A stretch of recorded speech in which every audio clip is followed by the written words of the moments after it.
खेते के पानी भरा गई और जल्दी तू चला, नहीं तो केहू दूसर पनिया कटा ली, बड़ा दिक्कत हो जाई बाद में। सुना, हमसे ही रोपनी सोपनी ना होई, मजदूर लगा के करवा ला।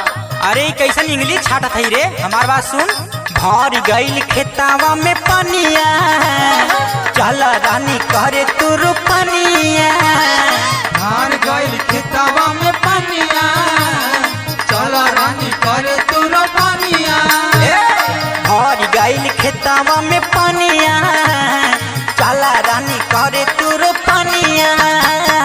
बात हमर मन सैया खोल के तूफान, हमरो ही में जावा के रखल कर ध्यान। रोपब नाही धान पिया, रोपब नाही धान। रोपब नाही धान पिया, रोपब नाही धान। रोपब नाही धान पिया, रोपब नाही धान।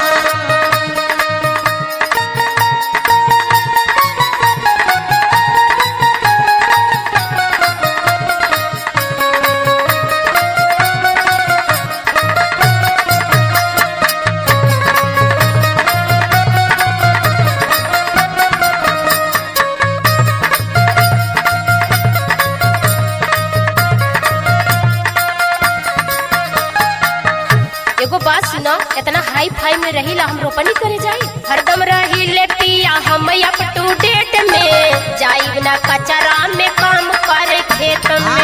जाइना कचरा में काम करे खेत में, जाइना कचरा में काम करे खेत में। कचरा में जाती लगैबू नहीं हाथ हो, कहवा से खैबू तू भर थरिया भात हो। हवा से खइबू तू भर थरिया भात हो, हवा से खइबू तू भर थरिया भात हो।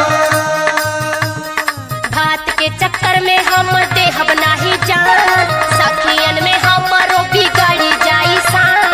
रोपब नाही धान पिया, रोपब नाही धान। रोपब नाही धान पिया, रोपब नाही धान।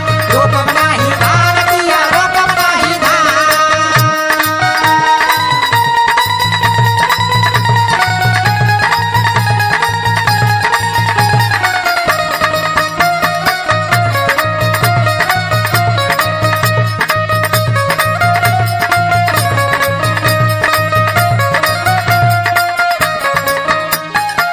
और सुना, हम भात न खाए चली, लेकिन रोपनी करे न जाए। बिना भाते के हम जीवन बिताइब, मन करी त चाउर नहीं है से मंगाइब। वानी करिता चाउर नैहर से मंगाई, वानी करिता चाउर नैहर से मंगाई।